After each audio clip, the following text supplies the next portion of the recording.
Hello बच्चों, कैसे हैं आप सब। I hope you all are fine. बच्चों, हम लोग हमारे इम्पॉर्टेंट डेरिवेशन सीरीज़ के पार्ट 4 पर है, जिसमें हम लोग हमारे चैप्टर 6 के डेरिवेशंस देखेंगे। ठीक है, तो इम्पॉर्टेंट डेरिवेशन सीरीज़ पार्ट 4। ठीक, आइए।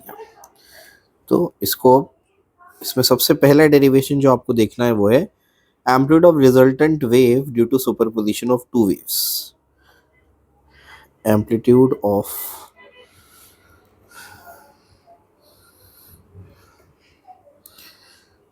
amplitude of resultant wave due to superposition of two waves। अगर दो वेव्स सुपर इम्पोज होती हैं, ठीक है ना, तो उनके रिजल्टेंट का एम्पलीट्यूड क्या होता है, हम लोगों को अभी वो निकालना है। ठीक है ना। आइए, तो सबसे पहला डेरिवेशन हमारा यही है। तो बच्चों, सबसे पहले डेरिवेशन में हम कंसिडर कर लेते हैं कि हमारे पास एक वेव है। Let y1 is equals to a1 sine omega t and y2 is equals to a2 sine omega t plus five. ऐसे दो मेरे पास दो इक्वेशंस हैं, दो वेव्स हैं। सुपरपोजिशन प्रिंसिपल क्या कहता है? देयरफॉर सुपरपोजिशन प्रिंसिपल ये कहता है कि जो नेट आपका डिस्प्लेसमेंट बनेगा वो y1 प्लस y2 का बनेगा बाय प्रिंसिपल ऑफ सुपरपोजिशन। ठीक है, तो हर वेव आकर के अपना डिस्प्लेसमेंट देगी इरिस्पेक्टिव ऑफ द अदर। तो therefore y is equals to a1, y1 क्या है a1 sine omega t and y2 क्या है a2 sine omega t plus five. ठीक है, तो ये बनेगा a1 sine omega t plus a2 sine omega t plus five. इसको कैसे ओपन करेंगे, आइए मैं आपको समझाता हूँ। तो ये साइन ए कॉस बी का फॉर्मूला बनेगा sign omega T into cos five plus cos omega T into sine five. ठीक है, तो बेटा क्या बनेगा अपने पास, ये a1 sine omega T plus a2 को अंदर मल्टीप्लाई कर रहा हूँ a2 sine omega T into cos five plus a2 cos omega T into sine five. ठीक है, अगर आप इसको गौर से देखेंगे तो यहाँ पर जो आपके पास ये है, इसमें से हम लोग साइन ओमेगा टी को कॉमन ले लेंगे, तो अंदर बचेगा क्या a1 plus a2 cos five plus a2 cos omega T into sine five. ठीक है ना, तो अपने पास ये चीज़ें हैं। आइए फिर आगे चलते हैं। अब जो है हम लोग क्या करते हैं ना, इसको थोड़ा सा मैं मॉडिफाई करके लिख देता हूँ। ऐसे करते हैं, कॉस ओमेगा टी को वैसे लिखते हैं, इन दोनों को साथ में लिख देते हैं, बात तो वही है a2 साइन फाइव। ठीक है ना। अब ये जो है, जैसे हम लोग ने ऑसिलेशन में देखा था कि ये वाला जो टर्म होता है, कॉस वाला जो टर्म होता है और साइन वाला जो टर्म होता है, उसको किसी साइन या कॉस के टर्म से रिप्लेस कर दो तो कोई दिक्कत नहीं होती, इक्वेशन वैसी ही होती है। मैथमेटिक्स का काम है, हमको तो याद रखना है। ठीक है ना।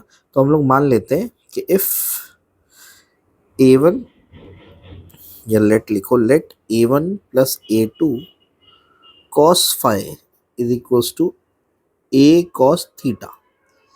ठीक है ना, एंड a2 साइन फाइव, इसको मान लेते हैं a साइन थीटा, मान लेते हैं इसको।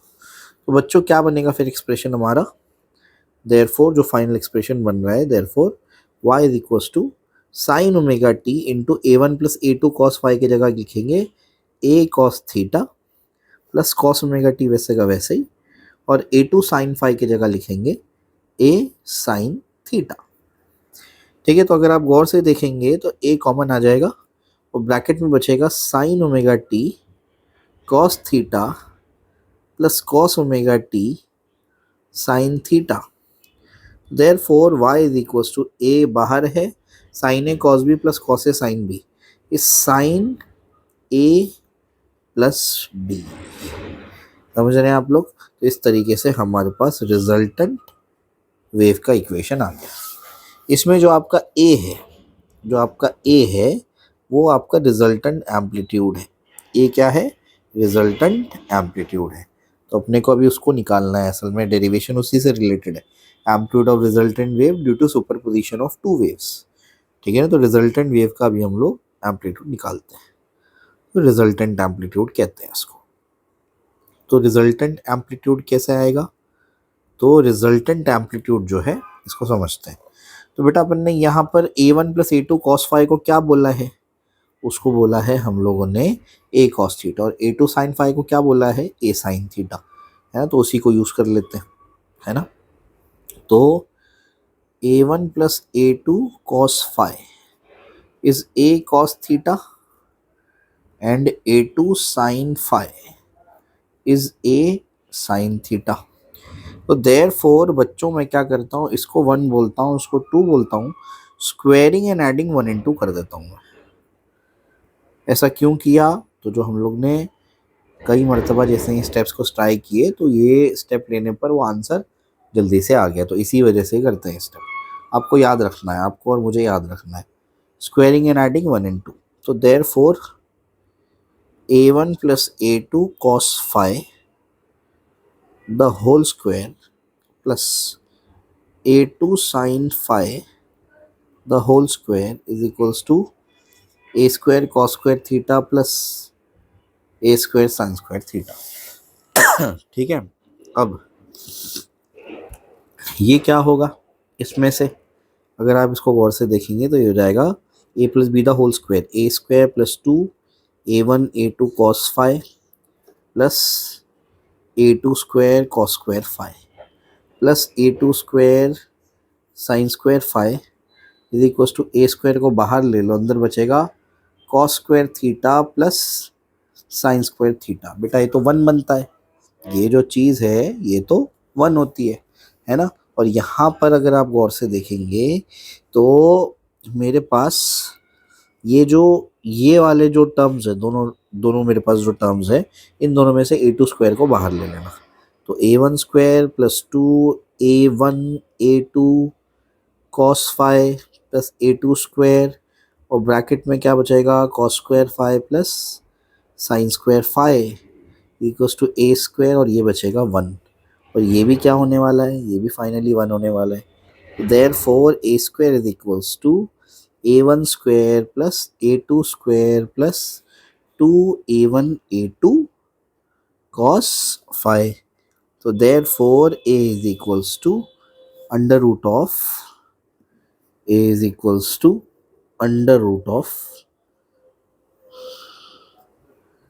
ठीक है ना? तो a is equals to under root of क्या बचेगा? a1 square plus a2 square plus 2a1 a2 cos phi। This is the resultant equation. What is phi?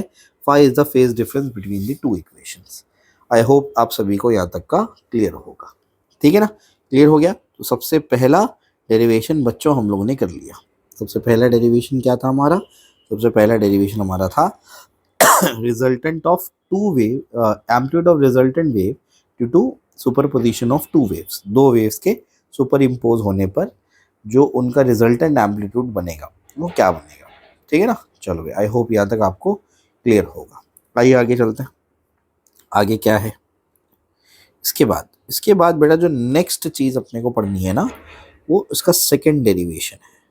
अब सेकंड डेरिवेशन क्या है? सेकंड डेरिवेशन हमारा है कि भाई equation of stationary wave on a stretched string.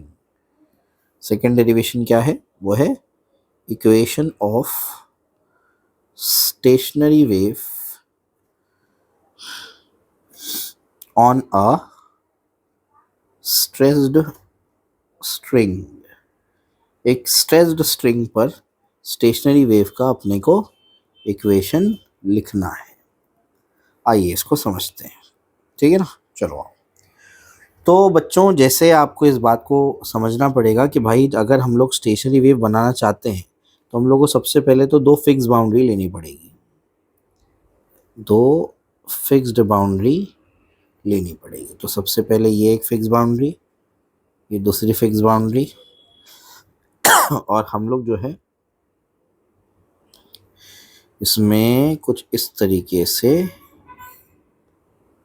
ऐसे हम लोग वेव को कंसिडर करते हैं कि एक वेव हमने यहाँ से इसको प्लग किया हम लोग ने, हमने क्या कर दिया, दो रिजिड एंड्स ले लिए, उसके बीच में एक रस्सी बांध दी और इसको सेंटर पे या किसी एक एंड पे प्लग कर दिया मैंने। प्लग करने से क्या होगा, प्लग करने से ये होगा कि इसके अंदर एक वेव ऐसी जाएगी, एक वेव ऐसी जाएगी और एक सेकेंड थोड़ा सा बेटर करते हैं, एक वेव ऐसी जाएगी और यहाँ पहुँचने पर ये जो वेव है वो टक्कर खा के दूसरे एंड से फिर रिटर्न आ जाएगी, एंड से ये रिटर्न आ जाएगी ऐसे कुछ, ठीक है ना। तो एक वेव हो गई भाई जाने वाली वेव, एक तो जाने वाली वेव हो गई और एक वेव हो गई टक्कर खा के रिटर्न आने वाली वेव। तो यहाँ पर अपने पास दो वेव्स हो गई, एक जाने वाली वेव हो गई, एक आने वाली वेव हो गई। तो जाने वाली वेव के लिए हम लोग इक्वेशन लिखते हैं y1 is equals to a sin 2 pi t by T minus X by lambda, ठीक है ना, इंसिडेंट वेव कह लो उसको। और जो रिफ्लेक्टेड वेव है, जो हमारे पास रिफ्लेक्टेड वेव है, इसको y2 भी कह सकते हैं, इसको y1 बोला था मैंने, और y2 भी बोल सकते हैं, y रिफ्लेक्टेड भी बोल सकते हैं। ये होगा a sin 2 pi T by T plus x by lambda. ये आपको पता होना चाहिए कि जो माइनस एक्स डायरेक्शन में जाएगा उसको प्लस एक्स बाई लैम्बडा लिखते हैं, ठीक है ना। चलो, therefore by principle of superposition, superposition principle कहता है कि अगर दोनों वेव एक साथ आएंगी तो हर वेव अपना अपना डिस्प्लेसमेंट देगी इर्रेस्पेक्टिव ऑफ द अदर, और दोनों का रिजल्टेड डिस्प्लेसमेंट दोनों का वेक्टर सम बताएगा। वेक्टर सम कर लेते हैं। तो यहाँ पर बेटा y1 क्या मिला, y1 मिला अपने को a sin 2 पाई, y1 क्या है a sin 2 pi t by T minus X by lambda, plus ये है y2 a sin 2 pi t by T plus x by lambda, ठीक है ना। तो इस तरीके से मेरे पास दो इक्वेशंस हैं। Therefore y is equals to, a को कॉमन ले लो, ये sine c plus sine d का फॉर्मूला यहाँ पर लगेगा। Sine c plus sine d क्या होता है, 2 sine c plus d by two into cos c minus d by two. तो a यहाँ पर हो जाएगा 2 sine c plus d by two. जब आप इसको सॉल्व करेंगे तो बेटा ये आएगा 2 पाई t बाई टी, कितना है, क्या आएगा आपका 2 pi t by T. Solve करके आप देख सकते हैं, इंटू कॉस ये हो जाएगा minus 2 pi X by lambda. मैंने क्या लगाया है वो लिख देता हूँ मैंने क्या लगाया, sine c plus sine d का फॉर्मूला, जो कि होता है 2 sine c plus d by two into cos c minus d by two. Are getting it, है ना। चलो फिर इस तरीके से इसको लिखा जा सकता है। आइए फिर आगे चलते हैं। आगे क्या है इसके बाद बच्चों, therefore cos of minus theta is equals to cos theta होता है, ये आपको पता होगा। तो बच्चों जो यहाँ पर y इज इक्वल्स टू बनेगा 2a sine 2 pi t by T into cos 2 pi X by lambda. ये कहाँ से आया, since cos of minus theta is equals to cos theta होता है, ठीक है। क्लियर हो गया। अब क्या, अब जो है ये आपका 2a और जो आपका यहाँ पर ये cos 2 pi X by lambda, ये दोनों एम्पलीट्यूड होता है, रिजल्टेंट एम्पलीट्यूड। क्योंकि स्टेशनरी वेव में अपने को ऐसा लगता है कि जो वेव है वो दोनों इंसिडेंट और रिफ्लेक्टेड मिल करके लूप्स फॉर्म कर रही है, और जैसे जैसे आप लूप में, जैसे जैसे आप पोजीशन आगे बढ़ते जाएंगे तो लूप में से पार्टिकल का एम्पलीट्यूड चेंज होते जाते हैं। तो आप याद कर लो, बस अभी उसको समझने का टाइम नहीं है, बस उसको याद कर लो कि देयरफॉर बच्चों y is equals to 2a टू एट जाए r साइन, ये कैपिटल T, इसका रेसिप्रोकल जो होता है वो फ्रीक्वेंसी होती है। तो 2 पाई एन टी ये आपका फाइनल एक्सप्रेशन है, वेयर आर इज, आर क्या है 2a cos 2 pi X by lambda, ये आपका रिजल्टेंट एम्पलीट्यूड है। समझ आ रही है बात आपको, क्लियर हो रहा है ना। तो इस तरीके से ये आपका भाई फाइनल इक्वेशन आ गया। तो फाइनल इक्वेशन क्या आया है, फाइनल इक्वेशन जो आपका आया है वो ये है, ठीक है ना। चलो भाई अब क्या आगे चलते हैं। आगे क्या है कि रिजल्टेंट एम्प्लीट्यूड तो हम लोग ने लिख दिया, अब अपने को नोड की कंडीशन और एंटी नोड की कंडीशन लिखनी है, फिर हम लोग फिर वाइब्रेशन इन एयर कॉलम्स वाला हिस्सा देखेंगे, ठीक है ना। आइए अब नोड की कंडीशन आपको बता देता हूँ मैं, और फिर एंटी नोड की कंडीशन बता देता हूँ जल्दी से, ठीक है। तो कंडीशन फॉर नोड, नोड्स कहाँ बनेंगे, नोड्स मतलब जहाँ पर एम्पलीट्यूड बिल्कुल ज़ीरो होता है उसको नोड कहते हैं। तो नोड वो होता है जहाँ पर एम्पलीट्यूड ज़ीरो होता है। अब एम्पलीट्यूड होता क्या है, एम्पलीट्यूड तो ये होता है, अभी तो आपको बताया मैंने, ये होता है एम्पलीट्यूड। तो देयरफॉर आर की जगह लिख देता हूँ मैं 2a cos 2 pi X by lambda is equals to 0। तो 2a वहाँ यहाँ मल्टीप्लाई में वहाँ जाके क्या हो जाएगा, डिवाइड हो जाएगा। तो cos 2 pi X by lambda is equals to 0। तो देयरफॉर cos इनवर्स वहाँ पर जाएगा, तो basically 2 pi X by lambda 2 pi X by lambda is equals to cos inverse of 0। अब cos के टेबल में 0 कब कब आता है आपको वो देखना पड़ेगा। तो cos के टेबल में 0 पाई बाई 2 पे आता है, 3 पाई बाई 2 पे आता है ना। तो ये पाई बाई 2 पे आता है, 3 पाई बाई 2 पे आता है, यानी 1 पाई बाई 2 पे आता है, 3 पाई बाई 2 पे आता है, 5 पाई बाई 2 पे आता है एंड सो ऑन। देयरफॉर जब उसको सॉल्व करेंगे तो x इज इक्वल्स टू आता है lambda by 4, 3 lambda by 4, 5 lambda by 4 and so on, ठीक है। क्लियर हो गया। तो इसको इन जनरल लिखा जाएगा, position of node is 2p minus 1 लैम्बडा by 4 where p starts from 1, ठीक है। क्लियर हो गया, आई होप आपको यहाँ तक का क्लियर होगा। आइए फिर आगे चलते हैं, कंडीशन फॉर एंटी नोड क्या होगा। कंडीशन फॉर एंटी नोड मैं आपको अभी समझा देता हूँ, ये कंडीशन फॉर एंटी नोड क्या होगा। तो condition for anti node, anti node की क्या कंडीशंस हैं उसको देखते हैं। एंटी नोड की कंडीशन में ये होता है कि जो रिजल्टेंट होता है, जो आपका रिजल्टेंट होता है वो प्लस और माइनस 2a के बराबर होता है। Therefore resultant is 2a cos 2 pi X by lambda is equals two plus और माइनस 2a। तो 2a और 2a कैंसिल हो गया, cos उधर जाएगा, तो 2 pi X by lambda is equals to cos inverse of plus of minus 1, ठीक है ना। चलो भाई ये हो गया। कॉस के टेबल में 1 या माइनस 1 कब आता है, तो 0 पे आता है, फिर पाई पे -1 आता है, 0 पे 1 आता है, पाई पे -1 आता है, 2 पाई पे 1 आता है, 3 पाई पे -1 आता है एंड सो ऑन। तो देयरफॉर बच्चों 2 पाई एक्स बाय लैम्बडा इसके बराबर आता है। आई होप आपको ये क्लियर होगा। तो देयरफॉर एक्स का वैल्यू क्या बनेगा, जैसे जैसे आप उसको सॉल्व करेंगे तो it will give 0 lambda by 2, 3 lambda by 2, यानी 0, फिर 0.5 लैम्बडा, ठीक है ना। इसके पहले फिर 1 लैम्बडा, फिर 1.5 लैम्बडा, ठीक है ना। 1.5 3/2 कितना होता है, 1.5 लैम्बडा होता है, फिर 2 लैम्बडा एंड सो ऑन। ये अपने पास पोजीशन आ गई। देयरफॉर बच्चों जो अपने पास x आया वो आया p times lambda by 2 where p starts from 0, ठीक है ना। तो इस तरीके से ये आपका एंटी नोड की कंडीशन भी आ गई। आई होप आपको यहाँ तक भी क्लियर होगा। आइए फिर आगे चलते हैं। आगे क्या है, अब हमारा तीसरे डेरिवेशन पे हम लोग चलेंगे। तीसरा डेरिवेशन हमारा क्या है, वाइब्रेशन इन एयर कॉलम। इसमें दो अलग अलग केसेस बनते हैं, ओपन एंड क्लोज एंड। फिर एंड करेक्शन को देखना है हम लोगों को, फिर vibration produce in a string देखना है, और फिर हम लोगों को analytical method to determine the beat frequency, ठीक है ना। और फिर ये वाला जो पार्ट है आपका वो एंड हो जाएगा, सुपरपोजिशन ऑफ वेव्स का। तो बेसिकली हम लोगों को अब क्या करना है, अब हम लोगों को वाइब्रेशन इन एयर कॉलम्स को देखना है। Vibration in air column, open pipe, close pipe और स्ट्रिंग वाला जो केस है, तो ये 3 डेरिवेशंस में से एक डेरिवेशन आता ही है पेपर में। या तो डेरिवेशन पूछेगा, या तो कोई फॉर्मूला पूछेगा, या उनसे रिलेटेड लॉस पूछ लेगा, तो ज़रूर करके जाना है इसको, ठीक है ना। तो वाइब्रेशन इन एयर कॉलम,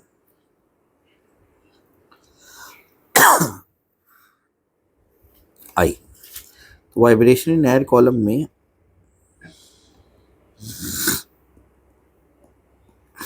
आइए समझते हैं इसको। वाइब्रेशन इन एयर कॉलम ये क्या फंडा है, आइए इसको समझने की कोशिश करते हैं। तो बच्चों इसमें सबसे पहला जो केस होगा हमारा वो होगा pipe closed eight one and. Pipe closed eight one and. Old जो टेक्स्ट बुक थी उसके अंदर ये बाद में होता था, पहले स्ट्रिंग पढ़ाया जाता था, ठीक है ना। अभी ये पहले पढ़ा दिया गया, कोई फर्क पड़ता नहीं है। अब इन डेरिवेशंस के लिए मैं आपको कुछ क्या करता हूँ, कुछ इजी आपको मैं ये बता देता हूँ कि भाई इसके ये शॉर्टकट्स याद रखो।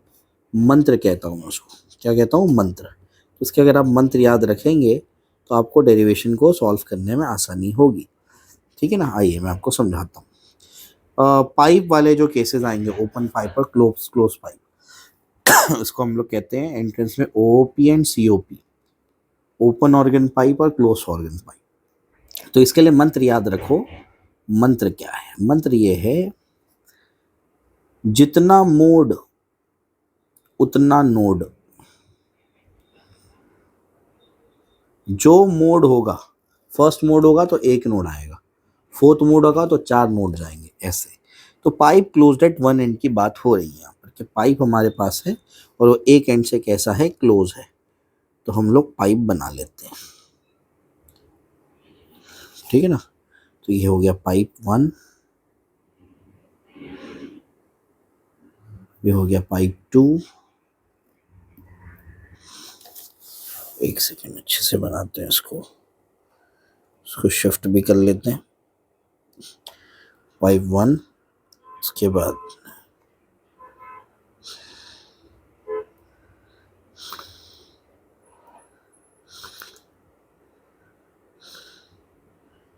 ये हो गया पाइप 2 और ये हो गया पाइप 3। तो ऐसे 3 पाइप से काम चल जाएगा हमारा। तो 3 आपको अलग अलग पाइप समझा दिए। अब इसमें ये होगा हमारा फर्स्ट मोड, बेटा ये हमारा होगा फर्स्ट मोड, ये हमारा होगा सेकेंड मोड और ये हमारा होगा थर्ड मोड, ठीक है। मैंने आपसे कहा कि जितना मोड उतना नोड, और ये बात आपको याद रखनी है कि क्लोज्ड एंड पे हमेशा नोड बनता है। आपको पहले से बोलता हूँ मैं, अगर आपने मेरे लेक्चर्स भी देखे होंगे तो आपको पता होगी ये बात, ठीक है ना। तो क्लोज्ड एंड पे तो नोड बनना ही है, तो ये क्लोज्ड एंड है, यहाँ पर नोड बनेगा। ओपन एंड पे हमेशा क्या बनेगा, एंटी नोड बनेगा, याद रखना है इसको, ठीक है ना। तो ओपन एंड पे हमेशा एंटी नोड बनेगा और क्लोज्ड एंड पे हमेशा नोड बनेगा, ठीक है। क्लियर हो गया। आइए अब जो है आगे चलते हैं। आगे क्या है, ये बनेगा इसका सबसे पहला डायग्राम।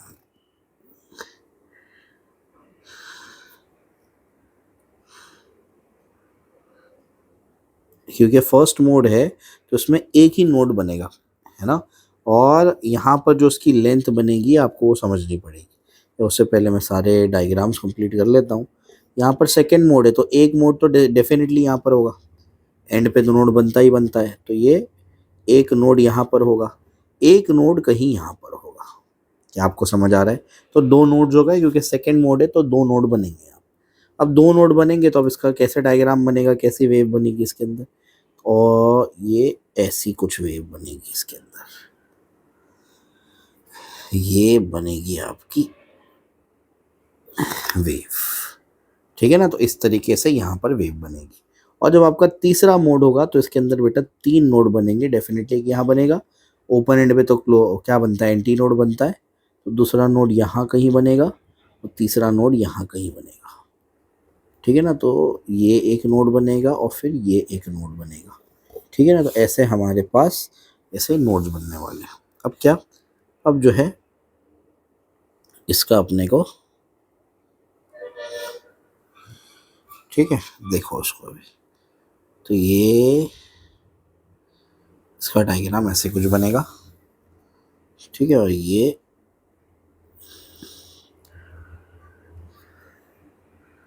ठीक है, तो यहाँ बना देता हूँ मैं। तो ये इसका डायग्राम कुछ इस तरीके से बनेगा। तो ऐसे फर्स्ट मोड में एक नोड, सेकंड मोड में 2 नोड, थर्ड मोड में कितने नोड बनेंगे, 3 नोड बनेंगे, ठीक है। अब इससे क्या होगा, इससे लेंथ अलग अलग मेजर होगी। आपको पता होना चाहिए ये एंटी नोड है और ये नोड है। एक एंटी नोड और नोड के बीच में डिस्टेंस होता है λ/4, λ1/4 बोलेंगे इसको। यहाँ पर जो लेंथ है, लेंथ थोड़ी ना कॉलम की चेंज हो जाएगी, लेंथ तो सब जगह वही रहेगी, वेव लेंथ बदल जाएगी वेव की। अब बताओ, यहाँ से ये हो गया एक एंटी नोड, ये हो गया एक एंटी नोड, ये हो गया आपका एक नोड, और यहाँ पर हो गया एंटी नोड। तो नोड और एंटी नोड के बीच में डिस्टेंस कितना होता है? बोलो भाई, ये हो गया नोड, सॉरी। हाँ, तो नोड और एंटी नोड के बीच में डिस्टेंस कितना होता है? तो यहाँ का डिस्टेंस हुआ λ/4 और यहाँ का डिस्टेंस हुआ λ/2। तो λ/4 प्लस λ/2, इसको जब आप सॉल्व करेंगे तो बेटा क्या मिलेगा? ये 2 से मल्टीप्लाई 2 से डिवाइड होगा, है ना, यहाँ पर 2 से मल्टीप्लाई 2, तो ये हो जाएगा 3 λ/4। λ2 बोलना है इसको आप, क्योंकि वेवलेंथ बदल गई। ठीक है, ये अब उसके बाद यहाँ से अगर देखेंगे तो ये एंटी नोड है, फिर ये नोड है, फिर ये नोड है, और फिर से ये भी क्या है? नोड है। ठीक है ना, तो ये डिस्टेंस क्या होगा? λ/4 नोड एंटी नोड के बीच का डिस्टेंस, दो नोड के बीच में λ/2, दो नोड के बीच में λ/2। तो ये लेंथ कितनी बनने वाली है? ये हो जाएगी λ/4 प्लस λ/2 प्लस λ/2। λ/2 तो मिला के लैम्बडा होगा वो, तो हो जाएगा 5 λ/4 L, इसको λ3 बोलना। सब में से लैम्बडा निकाल लो, तो यहाँ से λ1 क्या मिलेगा? 4L, यहाँ से λ2 क्या मिलेगा? 4L/3, और यहाँ से λ3 क्या मिलेगा? 4L/5। क्लियर है? चलो भी आगे चलते हैं। आगे क्या? अब फ्रीक्वेंसी लिखो। फ्रीक्वेंसी क्या होती है आप लोगों को पता होना चाहिए कि v इज इक्वल्स टू क्या होता है? n लैम्बडा होता है ना। तो फ्रीक्वेंसी फिर क्या बनेगी? n is equals to v/λ। तो यहाँ पर वेलोसिटी तो वही है, लैम्बडा कितना है? 4L है। n1 बच्चों, इसको कहते हैं फंडामेंटल फ्रीक्वेंसी। फंडामेंटल फ्रीक्वेंसी, या फिर इसको कहेंगे फर्स्ट हार्मोनिक। क्या कहेंगे इसको? First harmonic. इसी तरीके से बच्चों, जब मैं यहाँ पे फ्रीक्वेंसी निकालूंगा तो फ्रीक्वेंसी जो है, सोर्स थोड़ी ना बदला, तो फ्रीक्वेंसी तो वैसे ही है, लेकिन वेवलेंथ बदल गई, तो ध्यान रखना। तो यहाँ पर जो फ्रीक्वेंसी मेरे पास आएगी, ये तो n1 थी, अब फ्रीक्वेंसी हो जाएगी n2v divided by lambda. Lambda कितना है अभी? 4L/3। डिनोमिनेटर का डिनोमिनेटर क्या होता है? न्यूमरेटर से मल्टीप्लाई, तो 3v/4L। अरे लेकिन v/4L तो n1 होता है ना, तो therefore this will be equal to 3n1। तो basically n2 is equal to 3n1। ये हुआ आपका थर्ड हार्मोनिक। थर्ड हार्मोनिक क्या हुआ आपका? ये थर्ड हार्मोनिक। ठीक है, क्लियर हो गया? चलो, ये हो गया आपका थर्ड हार्मोनिक, और इसको कहेंगे बच्चों फर्स्ट ओवरटोन। क्या कहेंगे इसको? First overtone. उसके बाद थर्ड मोड में आप फिर से वही लगाओ, frequency n3v divide by lambda क्या है? 4L/5। तो ये जाएगा 5v/4L। v/4L तो n1 होता है, तो n3 विल बी 5n1। तो जो फंडामेंटल फ्रीक्वेंसी का 5 गुना, मतलब वो फिफ्थ हार्मोनिक बना। ये बना फिफ्थ हार्मोनिक, और ये बना सेकेंड ओवरटोन, है ना। तो ये बना आपका सेकेंड ओवरटोन। इस तरीके से therefore only odd harmonics, only क्या बोलेंगे आप? Only odd harmonics are present. Harmonics are present as overtones in closed organ pipe. Close organ pipe में सिर्फ ऑड हार्मोनिक्स प्रेजेंट है। ठीक है ना। चलो भाई, तो ये आपको समझा दिया मैंने, ये भी क्लियर हो गया। अब इसके बाद जो है ओपन ऑर्गन पाइप में आप पे छोड़ता हूँ, आप लोग उसको ट्राई करना। ठीक है, चलो भाई। अब क्या? अब अपने को स्ट्रिंग के बारे में चर्चा करनी है अगले डेरिवेशन में। स्ट्रिंग के बारे में क्या है उसको देखो, और एंड करेक्शन रह गया था, एंड करेक्शन एक बता देता हूँ, दोनों भी बता दूंगा, कोई इशू नहीं है। Vibration produce in a string, उसको देखना है। उसके बाद हम लोग को फिर बीट्स के बारे में देखना है। ठीक है, एंड करेक्शन के डेरिवेशन करा देता हूँ मैं, एक करा देता हूँ, बाकी आप खुद से करो। एंड करेक्शन में मैं आपको ओपन ऑर्गन पाइप का एंड करेक्शन समझा देता हूँ। ठीक है ना। तो ओपन ऑर्गन पाइप में जो आपका एंड करेक्शन होता है ओपन ऑर्गन पाइप का, आपको पता होना चाहिए वो दोनों साइड से ओपन है, मतलब दोनों साइड से थोड़ा थोड़ा वेव बाहर आएंगी, है ना। एंड करेक्शन दोनों साइड पे होगा। तो यहाँ पर जो लेंथ होती है वो बेसिकली क्या हो जाती है? L+2E के बराबर हो जाती है। इस बात का ध्यान रखना। ठीक है, तो अब मैं डायरेक्ट बताता हूँ। फिर दो अलग अलग पाइप आपने लिए, एक लेंथ L1 का और दूसरा लेंथ L2 का। अलग अलग लेंथ के आपने क्या कर दिए? पाइप ले लिए।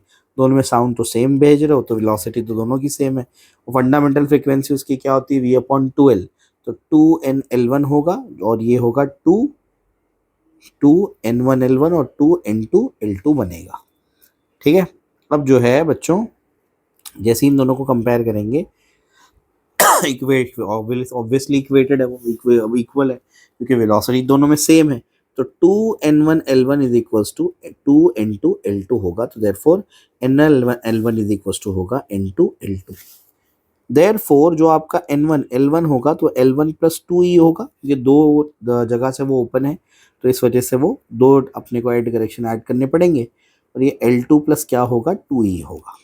अब क्या करना है, अब अंदर मल्टीप्लाई करो, n1 प्लस क्या होगा 2n1e is equal to n2l2 plus क्या होगा 2n2e। तो देयरफॉर यहाँ से आप क्या करेंगे, यहाँ से आप n1l1 इसको इधर भेजेंगे, माइनस n2l2 हो जाएगा, और यहाँ से e को कॉमन ले लेंगे, ये क्या बचेगा 2e को कॉमन ले लेना, तो e को कॉमन ले लेंगे, अंदर बचेगा n2 माइनस n1।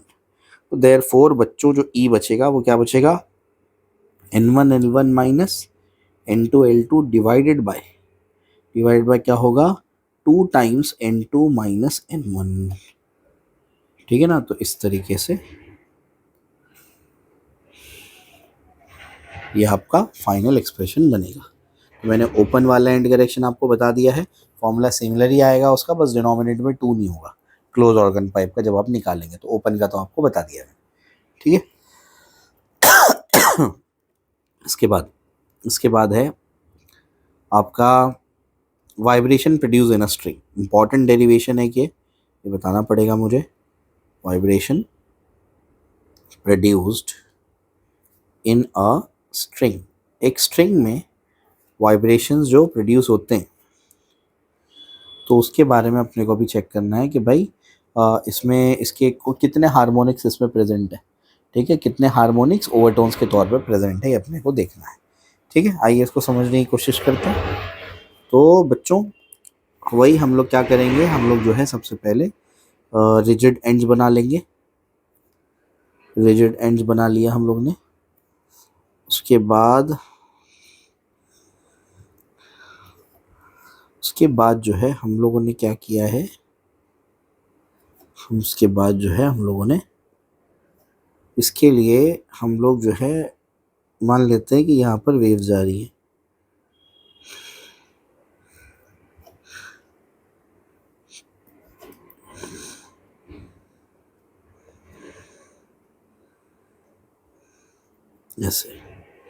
ऐसी कुछ वेव, फ्री हैंड ही बना लेता हूँ मैं उसको।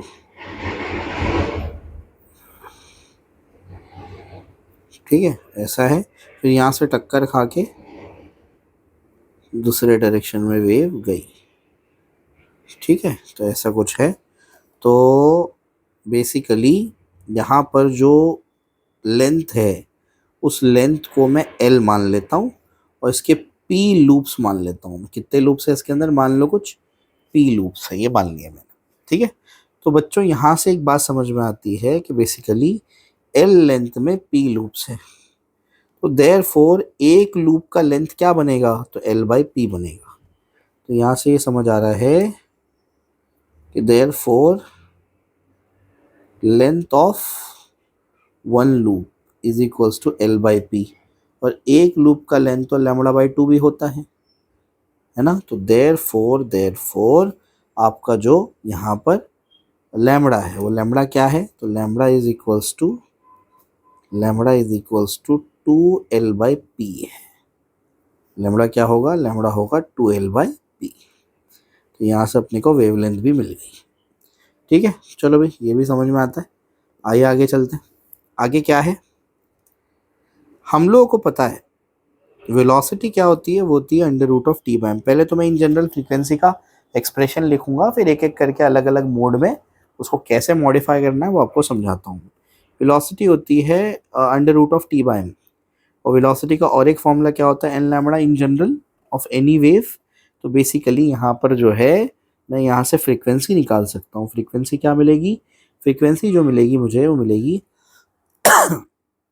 हमारे पास 1/λ मैं इन दोनों को कंपेयर कर रहा हूँ, 1/λ under root of T by M, ये बनेगा अपने पास। ठीक है, यहाँ तक क्लियर है। अब क्या, आगे चलते हैं। जो लैम्बडा मुझे यहाँ से मिला वो क्या मिला, 2l/p मिला। तो मैं लैम्बडा की जगह क्या लिखूंगा, 2l/p। तो बेसिकली बच्चों ये हो जाएगा 1/2l/p और ये हो जाएगा under root of T by M. Therefore जो फ्रीक्वेंसी आई वो आई p/2l under root of T by M. बच्चों ये हमारे पास आ गई फ्रीक्वेंसी। ठीक है, क्लियर हो गया। एक मिनट जरा पानी पीने दो मुझे।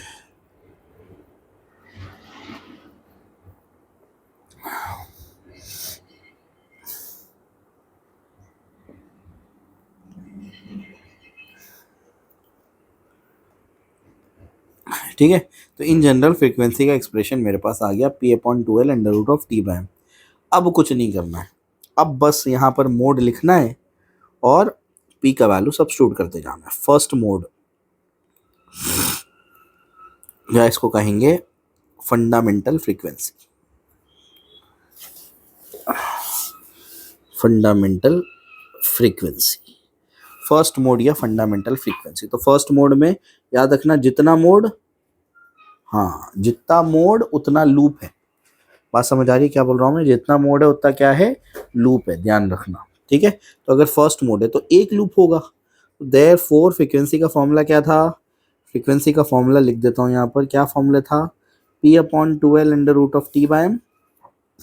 तो जब मैं फर्स्ट मोड की बात कर रहा हूँ तो मैं एक लूप की बात कर रहा हूँ, तो p की जगह 1 आ जाएगा, under root of T by M आ जाएगा। इसी को क्या बोलेंगे बच्चों, इसी को फंडामेंटल फ्रीक्वेंसी कहेंगे। बात समझ आई, याद रखना, या फर्स्ट हार्मोनिक कहेंगे, फर्स्ट हार्मोनिक। फिर होगा हमारा सेकेंड मोड। अब सेकेंड मोड में क्या होगा, सेकेंड मोड में बच्चों p का वैल्यू 2 हो जाएगा। तो हमारे जो फॉर्मूला हो जाएगा वो क्या हो जाएगा, n इज इक्वल्स टू, क्या है formula, p/2l under root of T by M. तो हो जाएगा 2/2l under root of T by M, है ना, which is equals to 2 into 1/2l under root of T by M. और ये जो चीज़ है ये तो अभी हम लोग ने पढ़ा, क्या पढ़ा, ये तो n1 होता है, तो ये 2n1 बन जाएगा। क्लियर है, तो इसका मतलब ये सेकेंड हार्मोनिक भी है, या फर्स्ट ओवरटोन कहेंगे उसको। ठीक है, n2। थर्ड में थर्ड मोड लिखो। थर्ड मोड में क्या करना, जितना मोड उतने लूप। थर्ड मोड में p इक्वल्स टू 3 हो जाएगा। तो देयरफॉर n3 जो बनेगा वो बनेगा 3 into 1/2l under root of T by M. ठीक है, तो ये बनेगा 3n1, यानी थर्ड हार्मोनिक और सेकंड ओवरटोन। ठीक है, क्लियर हो गया। तो इस तरीके से हमको ये समझ आया, therefore all harmonics are present as overtones. सारे हार्मोनिक्स प्रेजेंट होते हैं as overtones in case of vibration of a string. I hope यहाँ तक आपको क्लियर होगा। ठीक है, क्लियर हो गया, चलो आगे चलते हैं। आगे क्या है, अब बस अपने को बीट्स के बारे में देख लेना है। तो analytical method to determine the beat frequency. Beat frequency को डिटरमाइन करने के क्या क्या एनालिटिकल मेथड है वो हम लोगों को अब देखने हैं। बीट्स लिख देता हूँ मैं, नोट्स वैसे मैंने टेलीग्राम पे दे दिया है, वहाँ से आप लोग उसको रेफर कर सकते हैं। ठीक है, आइए इसको समझ लेते हैं। तो बीट्स में हमको पता है कि दो स्लाइटली डिफरेंट वाली फ्रीक्वेंसीज को अगर हम सुपर इम्पोज कराते हैं तो आपको बीट सुनाई देती है। बीट सुनाई देती है मतलब आपको ऐसा साउंड सुनाई देगा जिसमें एक बार साउंड की इंटेंसिटी बहुत बढ़ रही है और अगले बार में साउंड की इंटेंसिटी क्या हो रही है, बहुत ही कम हो रही है। ठीक है ना, क्लियर हो गया। जैसे एम्बुलेंस का होता है तो बिल्कुल वैसे ही उसी को हम लोग क्या कहते हैं, बीट्स कहते हैं।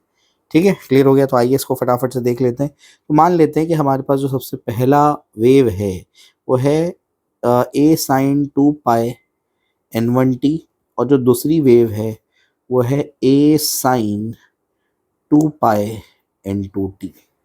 ठीक है, सुपर पोजिशन प्रिंसिपल से क्या होता है, देखो कितनी मरतबा लग गया, आज से 3-4 मरतबा तो लगा चुका हूँ मैं अब तक। क्या कहता है principle of superposition, y is equals to क्या होगा, y1 प्लस y2 होगा। y1 कितना है उसको देखो, y1 क्या है, तो y1 है मेरे पास a साइन 2 पाई n1t प्लस a साइन 2 पाई n2t। ठीक है, क्लियर हो गया। अब अगर आप इसको यहाँ पर क्या कर सकते हैं, sine C plus sine D का फॉर्मूला लगाते हैं, है ना, ए को कॉमन ले लेना, 2 पाई n1t अभी बताया था मैंने आपको, साइन 2 पाई n2t। अगर आप इसको ऐसे sine C plus sine D का फॉर्मूला लगाते हैं तो क्या होगा, वो 2 sin c+d/2 into cos C minus d/2। तो फाइनली जो एक्सप्रेशन बनता है वो लिख देता हूँ मैं यहाँ पर। तो y is equals to a 2 sin n1 plus n2/2 into t into cos, 2 पाई को कॉमन बाहर आना चाहिए, 2 पाई n1 minus n2/2 into T. ठीक है, क्लियर हो गया। तो इस तरीके से हम लोग इसको लिख सकते हैं। तो therefore y is equals to, ये क्या होगा, ये हो जाएगा 2a। अब ये जो हमारे पास एक्सप्रेशन है, ठीक है, तो इस एक्सप्रेशन में हम लोगों को क्या करना है, हम लोग जब इसको सॉल्व करते हैं तो बेसिकली हमारे पास ये a2, ये 2a और ये कॉस वाला टर्म, ये तो टोटल मिला के एम्पलीट्यूड बनता है, क्योंकि ऑलमोस्ट कांस्टेंट रहता है वो टाइम के साथ में। अभी रीजनिंग जानने की ज़रूरत नहीं है, ठीक है। तो ये बस हो जाएगा आपका क्या, ये जब आप इसको सॉल्व करेंगे तो हो जाएगा a साइन 2 पाई n1 plus n2/2 into t, where a क्या है, where a is 2a cos 2 पाई n1 minus n2/2 into t, this is a। तो देयर फोर बच्चों y इज इक्वल्स टू आपका ये तो बन गया, और एम्पलीट्यूड भी आपको बता दिया मैंने। अब वैक्सिंग क्या है, वेनिंग क्या है, उनके टाइम पीरियड क्या है और फ्रीक्वेंसी क्या है, बस इसी को फटाफट से निकालना है अपने को। यहाँ लिखता हूँ मैं इसको भी, वैक्सिंग मतलब जो आपको मैक्सिमम इंटेंसिटी का साउंड सुनाई दे रहा है उस इंस्टेंट को वैक्सिंग कहते हैं। वैक्सिंग के टाइम पे जो एम्पलीट्यूड होता है वो प्लस और माइनस 2a के बराबर होता है, लेकिन एम्पलीट्यूड क्या है अभी बताया मैंने, वो क्या होता है 2a cos 2 पाई n1 plus n2/2 into T, I am sorry n1 minus n2/2 into t is equal two plus और माइनस 2a। तो 2a और 2a क्या हो जाएगा, कैंसिल हो जाएगा, तो बचेगा क्या, देयरफॉर बचेगा अपने पास, कॉस को वहाँ भेजो, तो 2 पाई n1 minus n2/2 into t is equals to cos inverse of plus और माइनस 1। ठीक है, अब कॉस के टेबल में 1 कब आता है, 0 पे आता है, पाई पे आता है, 2 पाई पे आता है, एंड सो ऑन। ठीक है, और 2 पाई ये क्या है, n1 minus n2/2 into T. ठीक है ना। अब जब आप इसको सॉल्व करेंगे तो आपके पास जो टाइम आता है कि इस इंस्टेंट पर आपको वैक्सिंग सुनाई देगी, तो t इज इक्वल्स टू 0, फिर आपको सुनाई देता है वो 1/n1 माइनस n2 पे, फिर 2/n1 माइनस n2 पे। तो ये इंस्टेंट पर आपको क्या होगा, वैक्सिंग सुनाई देगी। और टाइम पीरियड जो होता है वो होता है बेसिकली कोई भी दो इंस्टेंट्स का डिफरेंस, यानी दो वैक्सिंग के बीच का डिफरेंस। तो उसको माइनस करेंगे तो हो जाएगा mod of 1/mod of n1 minus n2, ये आता है। ठीक है, चलो तो इस तरीके से ये आपको बता दिया मैंने। एंड बीट फ्रीक्वेंसी अगर आप निकालना चाहते हैं तो इसका रेसिप्रोकल कर देना, वो होगा आपका 1 अगर आप इसका रेसिप्रोकल करेंगे तो mod of n1 minus n2 आएगा। ये बात समझ आए, वेनिंग में एक को 0 कर देना, सेम आपका एक्सप्रेशन आएगा। ठीक है ना, तो इस तरीके से आपको इसको सॉल्व करना है। हर डेरिवेशन मैंने आपको सॉल्व कराया है, नोट्स मैंने टेलीग्राम पे शेयर कर दिए हैं, डिस्क्रिप्शन में मैं आपको लिंक दे दूंगा उसका। Okay, thank you. अगर कोई डाउट हो, कोई कन्फ्यूजन हो तो कमेंट सेक्शन में हमको बताइए, और अपने दोस्तों के साथ में इसको शेयर करिए ताकि हम ज़्यादा से ज़्यादा लोगों की हेल्प कर पाएँ। Thank you.